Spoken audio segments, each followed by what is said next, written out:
Hello hello, ठीक है। आज मानगढ़ धाम पर आदिवासी समाज के युवा, भगत भक्तणी, कर्मचारी, अधिकारी, बेरोजगार भाई, किसान, मजदूर यहाँ पर आए और हम लोग यहाँ के रहने वाले होने के नाते मध्य प्रदेश, गुजरात और महाराष्ट्र से भाई आए हैं, उन सभी को हम दिल से नमन करते हैं। आज आप देखा होगा कि यहाँ पर केवल भील आदिवासी नहीं है, यहाँ पर मध्य प्रदेश के गोंड आदिवासी भी हमारे बीच में आए हैं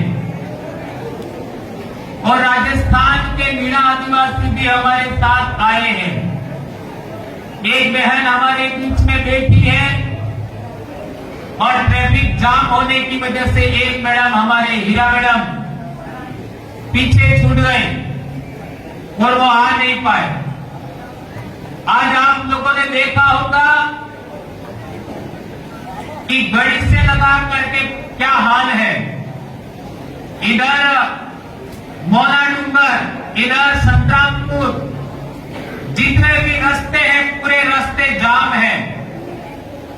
मानगढ़ पहाड़ पर कोई जगह खाली नहीं है जहां पर गाड़ियां ठहरनी हो और हमारे लोग नहीं हो। आज आप लोगों ने पहली बार देखा होगा कि 1913 में पहली बार गोलियां चली होगी। उस जमाने में बगैर रास्ते लोग उतरे होंगे, लेकिन आज रास्ता होने के बावजूद भी बगैर रास्ते चढ़ करके भी इस पहाड़ पर चढ़े हैं, यह बड़ी बात है। जब पूरा रास्ता जाम हो गया तो भीलों को चढ़ने के लिए कोई रास्ते की जरूरत नहीं होती है और सबसे खड़ी चढ़ाई है, वहां चढ़ करके हमारे भाई आए। ये अपने आप में बहुत बड़ा ऐतिहासिक दिन है मेरे भाइयों। इस दिन को हमें याद रखना होगा और आज प्रण करके जाओ कि ये जो आदिवासियों की एकता कायम हुई है वो हम लोग कभी टूटने नहीं देंगे। आज आप लोगों ने देखा होगा कि हमने कहा था कि यहाँ पर हम किन किन लोगों को लाने वाले हैं। आज आप लोगों ने देखा होगा, पहले आप लोगों के बहुत कम लोगों को जानकारी होगा कि मानगढ़ पर 17 नवंबर 1913 में तो गोलियां चली थी और हमारे पुरखे शहीद हुए थे।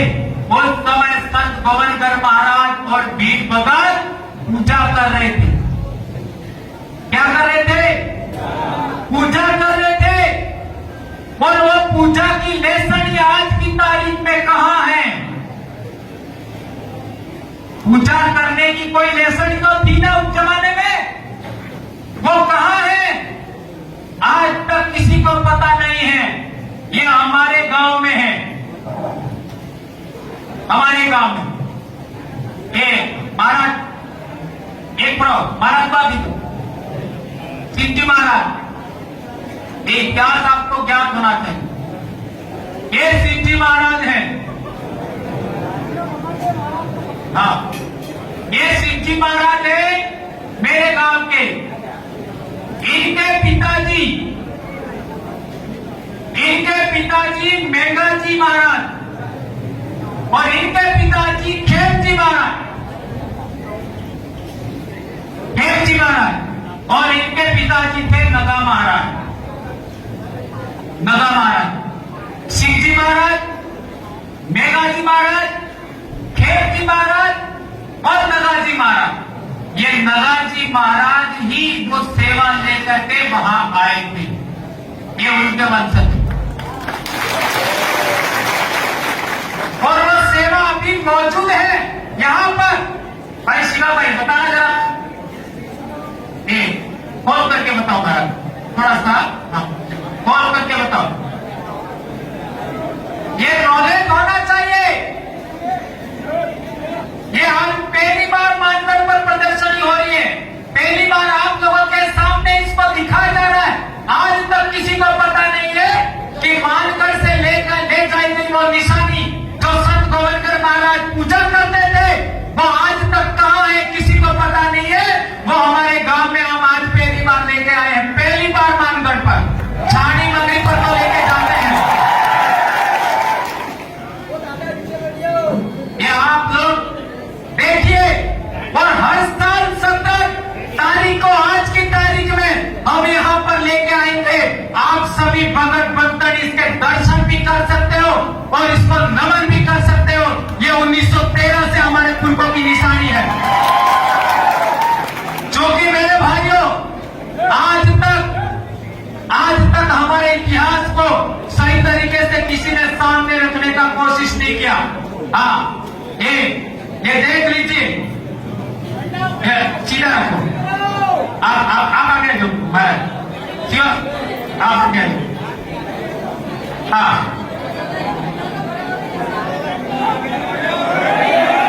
देख लीजिए ये निशानी। यहां से हमारे वहां के 7 आदमी, 7 जने यहां से निकले और अपनी धोती में बांध करके लाए और 7 से 8 दिन बाद हमारे गांव में पहुंचे, ये निशानी लेके आए। ठीक है, हाँ भाई, ठीक है, आप लोगों ने देख लिया, ठीक है। अब इसको संभालो। ये पूजा की सामग्री है, ये हल्दी घाटी से हमारे पूर्वजों के रक्त से सनी मिट्टी भी हम लोग लाए यहां पर।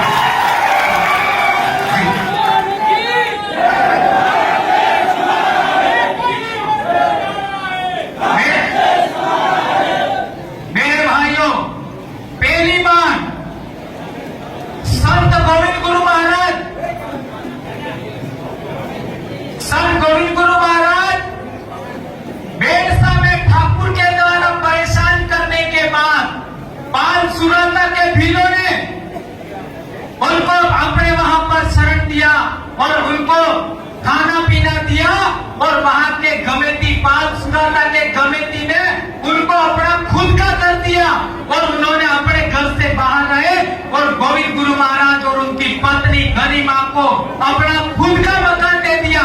उनके वंशज भी आज आपके बीच में है।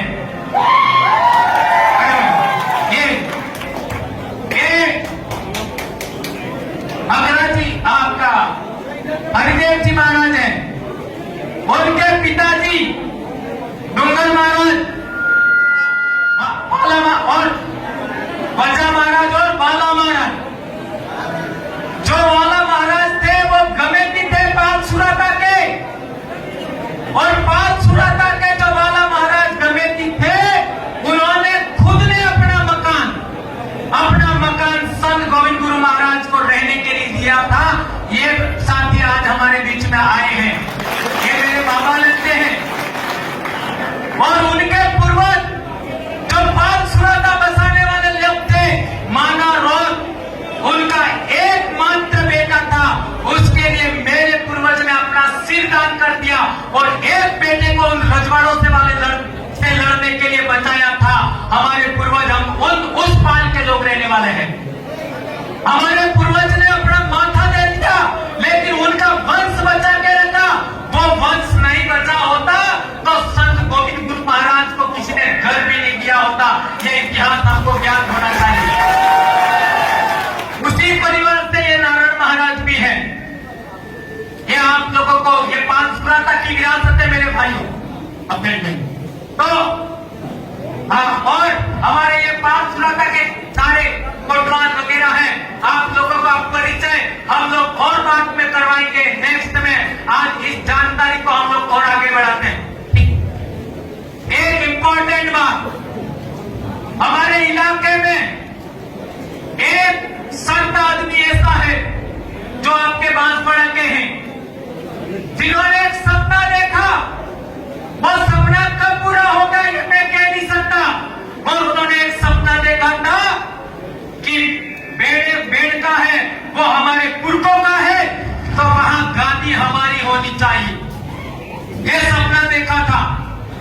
और वो बालेश्वर जी पीरा महाराज हैं, वे भी हमारे बीच में हैं।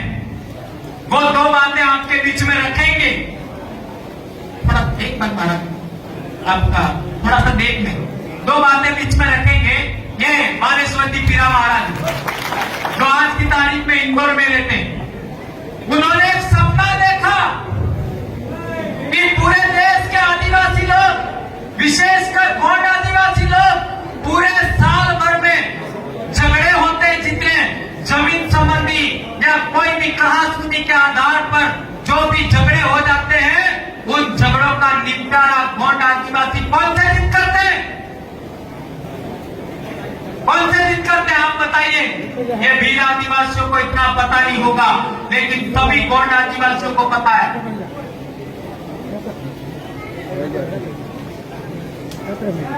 सभी गोंड आदिवासी अपने सभी झगड़े, पूरे साल भर के झगड़े माघ पूर्णिमा के दिन खत्म करते हैं। सारे गांव के कौन सी तारीख को? माघ पूर्णिमा। तो माघ पूर्णिमा के दिन हमारे भीलों का क्या होता है?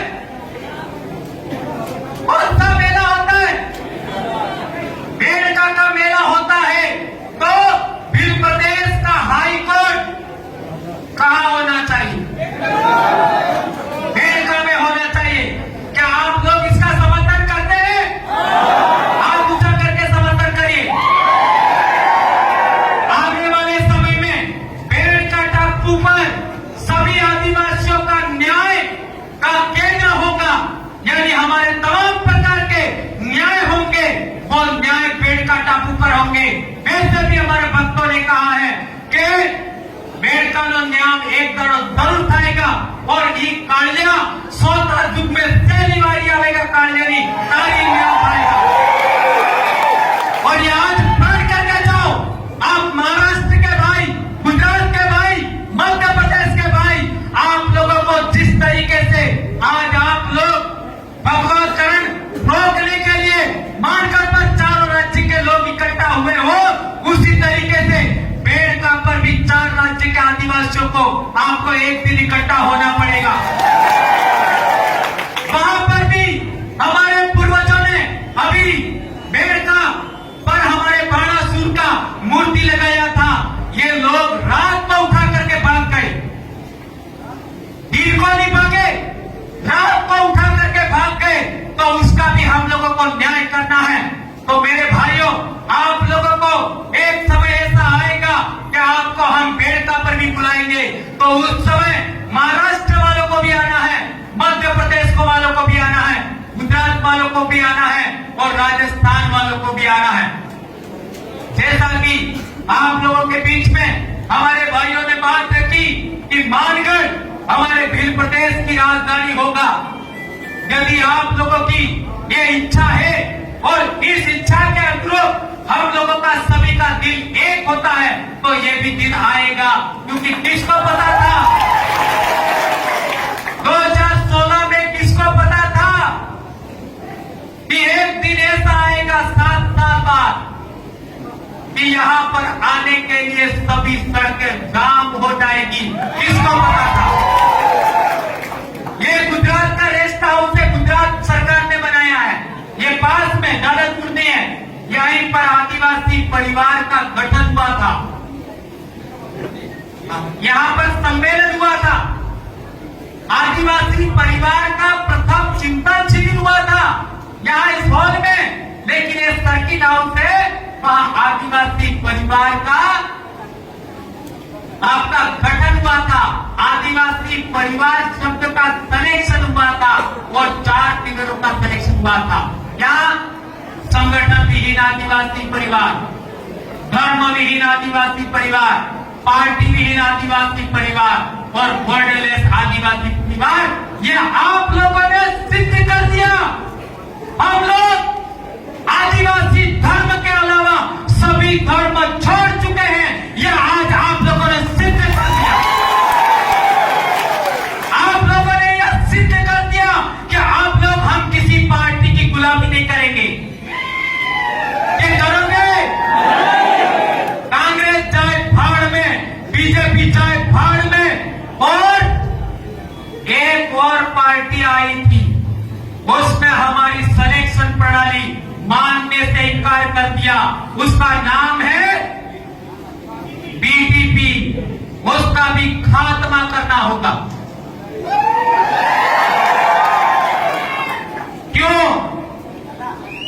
क्यों एक कहना चाहता हूं, हम लोगों ने आदिवासी परिवार ने मानकर से एक उद्देश्य बनाया था कि हम लोग राजनीति में कभी जाएंगे नहीं, कभी राजनीति का काम नहीं करेंगे, क्योंकि हमको पता नहीं था कि इतना बड़ा जनसैलाब आदिवासी परिवार के नेतृत्व में खड़ा होगा। ये हमको पता नहीं था। तो 2018 में इतना बड़ा जनसैलाब इकट्ठा हो गया राजस्थान में कि हमारे भाइयों ने सवाल रखा। ये राम प्रसाद जी डेंडोर साहब बैठे, मेरे घर मीटिंग थी 2017 के अंदर। ये सवाल खड़ा हुआ कि अभी अपने लोग किसी को भी वोट देना नहीं चाहते हैं और लोकतंत्र में हिस्सेदारी जरूरी है। लोकतंत्र में हिस्सेदारी क्यों जरूरी है? क्योंकि 5वीं अनुसूची लागू करवानी है तो अनुच्छेद 244(1) के तहत ट्राइबल एडवाइजरी काउंसिल भी बनाना जरूरी है। ट्राइबल एडवाइजरी काउंसिल बनाना जरूरी है और ट्राइबल एडवाइजरी काउंसिल में हमारे जीते हुए विधायक जाके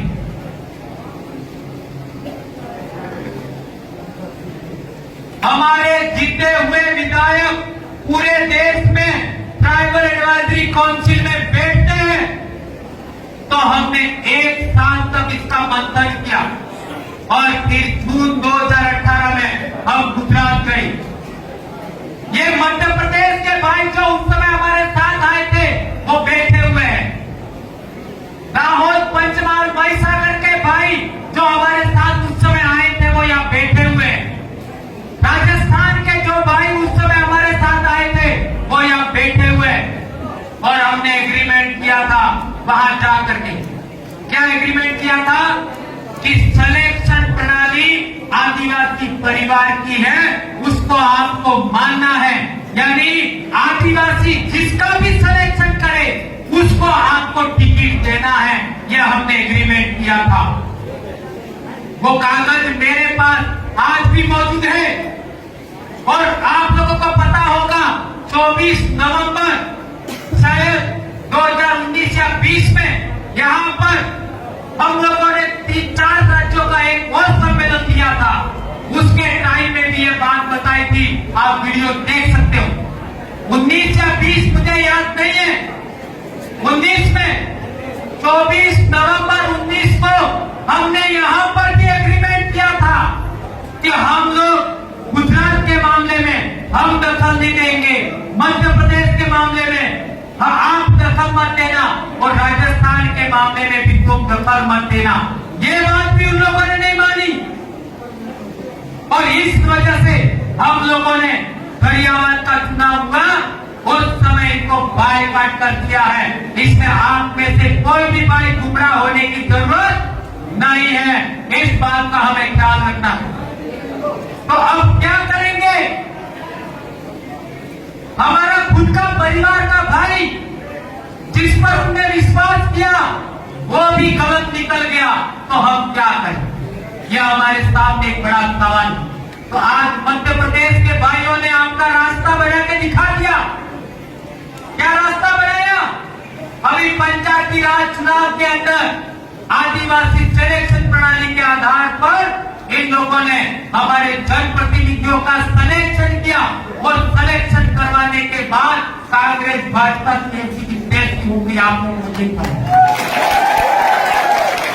ये रतलाम, झाबुआ, धार, बड़वानी, खरगोन, खंडवा सभी के आदिवासी यहाँ बैठे हुए मानगढ़ पर है। उनको पूछ लीजिए आपने कैसे सिलेक्शन किया। हम लोगों ने बताया था उसी अनुरूप जितने भी आदिवासी समाज के कार्यकर्ता थे उन कार्यकर्ताओं ने मीटिंग किया और मीटिंग करने के बाद अपने इलाके में किस आदिवासी को जनप्रतिनिधि बनाना है वो सिलेक्शन किया और सिलेक्शन करने के बाद इलेक्शन किया और सबके सब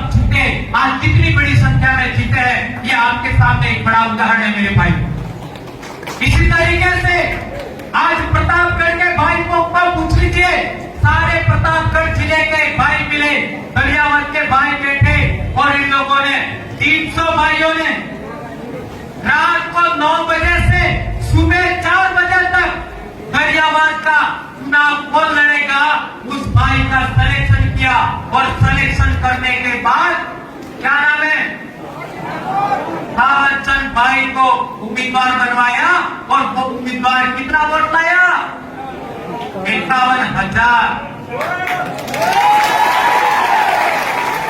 और जो बीटीटी के नाम से लड़ा वो कितना लाया 1900, 2000 भी नहीं।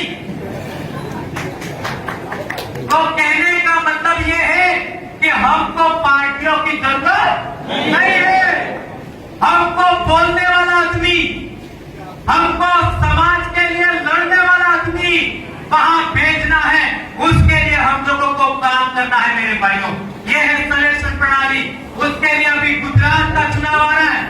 आपको ये पड़ोसी जिला दाहोद, पंचमहाल, अरवली, साबरकांठा, बनासकांठा, छोटा उदयपुर, उस जिले के अंदर मध्य प्रदेश और राजस्थान के आदिवासियों को सहयोग करने के लिए आना है। क्या आप लोग आओगे?